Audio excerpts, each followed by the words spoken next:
तो दोस्तों कैसे हैं आप सब। मेरा नाम है प्रिंस और इस चैनल का नाम है सी एम प्रिंस। हालांकि मुझे थोड़ी देरी हो गई but I did watch Jaat and here are my thoughts. See, this is a film that starts off with a very cool hook. मुझे फिल्म का जो फर्स्ट हाफ है I actually thought it was pretty cool. मतलब कि एक छोटे से instance को लेकर के how they build it into a chain going forward, forward, forward, and up and up and up and up and up, or down or down or down, however you want to look at it. I thought it was very interesting. I thought it was very cool. कि वही एक दो शब्दों के लिए sorry बोल करके they take the film to another level. I think कि जो सॉरी बोल लाइन है it should have been the tag line of the film, क्योंकि पूरी फिल्म का जो प्लॉट है वो उस पर ही डिपेंड करता है। हैविंग सेड दैट, फिल्म के अंदर ऐसी कई सारी चीज़ें हैं जो कि खटकती भी हैं आपको, या देखते हुए आपको ऐसा लगता है कि यार this is I don't know what to say, formulaic और समथिंग लाइक दैट। मैं नेगेटिवली नहीं बोल रहा हूँ फिल्म के बारे में। आई थिंक कि जो फिल्म बनाई गई है वो बहुत ही सोच समझ के बनाई गई है। एंड जितना मुझे सुनने में आता है, जो इस फिल्म के डायरेक्टर हैं गोपी चंद मलिनेनी, हालांकि मैंने उनकी फिल्मोग्राफी देखी नहीं है पहले, बट जितना मुझे सुनने में आता है ही has 100% track record of success. तो अगर ये बात में सच्चाई है then it just seems like it's a bit too formulaic for me. मैं फिल्म को डिसलाइक नहीं करता हूँ। एंड पता नहीं, मैं किसी एक इंसान का पब्लिक रिव्यू देख रहा था, वो थोड़े एजड थे एंड उन्होंने बहुत ही अच्छी बात बोली। उन्होंने बोला कि ये फिल्म आप ज़रूर एक बार देख सकते हैं, अगेन एंड अगेन देखने का कुछ कहा नहीं जा सकता। द थिंग इज़, गदर 2 जब फिल्म आई थी तो वो फिल्म सबको ही देखनी थी, बिकॉज ऑब्वियसली यार it's Gadar 2, right. And I will be very honest, मैंने एक्चुअली आज तक गदर 2 नहीं देखी है। मैं गदर बचपन में देखते हुए बड़ा हुआ था and for some reason I just didn't think कि मुझे सीक्वल देखना चाहिए। I don't know why. तो मैं एक तरीके से सनी देओल सर को उनके कमबैक के बाद पहली बार एक्चुअली मैं देख रहा हूँ इस फिल्म के अंदर, and I think he is actually rocked it. शायद उनकी एज 67 कुछ है, but he looks 15 years younger and he acts 15 years younger. उनकी जो आवाज़ में you know that depth that he has, it's like a lion's voice. And मेरी mother उनकी आवाज़ की बहुत बड़ी फ़ैन है। It's a very peculiar thing to be a fan of, but उनकी आवाज़ जो है वो दहाड़ती हुई लगती है जब वो चिल्लाते हैं सॉरी बोल। तो वो एक्चुअली में फ़ील होता है आपको, specially you know when you sitting in a Dolby Atmos theatre. तो फिल्म एक्चुअली में कई सारे पॉइंट्स पे अच्छी है। आई थॉट कि जो एक्शन था इट वाज इंटरेस्टिंग। कई लोग बोल रहे हैं कि एक्शन बहुत ज़्यादा ओवर कर दिया है, बट एक एक्शन फिल्म में एक्शन तो हो गई। ऐसा नहीं है कि बस ड्रामा ही चलता रहे या फिर एक हेल्दी बैलेंस हो। आई थिंक अगर फिल्म का प्राइमरी जॉनर एक्शन है then action is what I am expecting and that is what I got from the film. तो मुझे इसलिए फिल्म पसंद आई। Is this a film that I will watch again and again and again? I am not sure about that, but क्या ये film एक बार देखते वक्त एंटरटेनिंग थी? I am sure about that. अभी क्या है ना कि अगर आप इस फिल्म को देखेंगे ध्यान से तो आपको कई सारी चीज़ें जो पिछली कुछ पास्ट फिल्मों में देखने को मिली हैं वो यहाँ भी देखने को मिलेंगी। जैसे कि अगर मैं बात करूँ पठान में जो विलेज का एंगल था कि वो अपने गांव को बचा रहे हैं, वो एंगल यहाँ भी है। वो एंगल सलार में भी देख सकते हैं आप फिल्म, वहाँ पे भी कुछ ऐसे ही हो रहा है। एंड जहाँ तक की बात है इस फिल्म में जो गर्ल फाइटर्स का जो पूरा एंगल है वो आप जवान में भी देख सकते हैं, जहाँ पर कई सारे विजिलेंटी टाइप गर्ल्स होती हैं। हाँ, यहाँ पे वो पुलिस ऑफिसर हैं वो वुमेन, एंड एक स्लाइटली चेंज है ऑब्वियसली, बट ये सारी चीज़ें आप एक और फिल्म भी है बेबी जॉन, उसमें भी देख सकते हैं।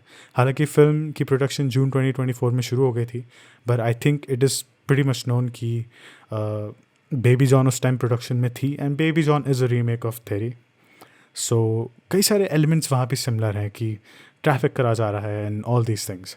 जो इमोशनल पॉइंट्स हिट कर रही है film, it's trying quite hard to hit those emotional points. I think एक पता नहीं मैंने कहाँ पे देखा था, I think it was Bryan Cranston जो कह रहे थे कि जब कैरेक्टर कोशिश करता है ना रोने की तब आपको रोना ज़्यादा आता है instead of when you see a character crying, and that is a very good lesson जो कि हमारी इंडियन फिल्म्स को भी लेना चाहिए, and I think Hollywood films को भी। आजकल बहुत ज़्यादा रोना धोना फिल्मों में ज़्यादा होता है ऑडियंसेस के बजाय। आप टाइटैनिक में देखिए ना कि कितना रोना धोना है फिल्म के अंदर, बट देखिए आज भी लोग उस फिल्म को देख के रोते हैं। And it's that's the thing, like आपको हिट करना पड़ेगा ऑर्गेनिकली वो emotion instead of trying to force it upon the audience. देखिए मैं बहुत ही छोटा इंसान हूँ, obviously I am not someone जो कि एक 100 करोड़ रुपए की फ़िल्म बना रहा है। It's a lot of money, just think about 100 crore rupees, कितने ज़्यादा होते हैं। एंड आई थिंक सनी पाजी की इस फिल्म की फ़ीस ही 50 करोड़ थी। फिल्म को ओपनिंग जो लगी है, it's been quite an average opening जितना सुनने में आ रहा है। एक जो ग्राउंड लेवल पे फैंडम है सनी देओल सर का, वो इस फिल्म को देखने जा रहा है, जो कहते हैं कि गदर 2 के टाइम पे जैसे गए थे लोग। तो एक ग्राउंड लेवल फेम होना बहुत ज़रूरी है, which Sunny Deol sir does have.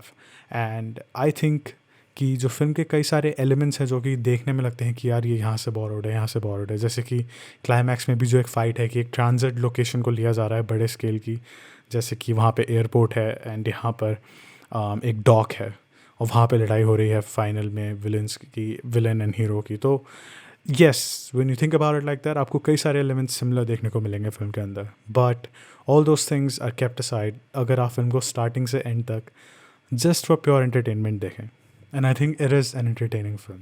Film का वायलेंस एंटरटेनिंग है, फिल्म के कई सारे डायलॉग्स जो हैं बहुत एंटरटेनिंग हैं, कुछ जो पॉइंट्स हैं फिल्म के बहुत ही वेल एडिटेड हैं, and I really enjoyed them.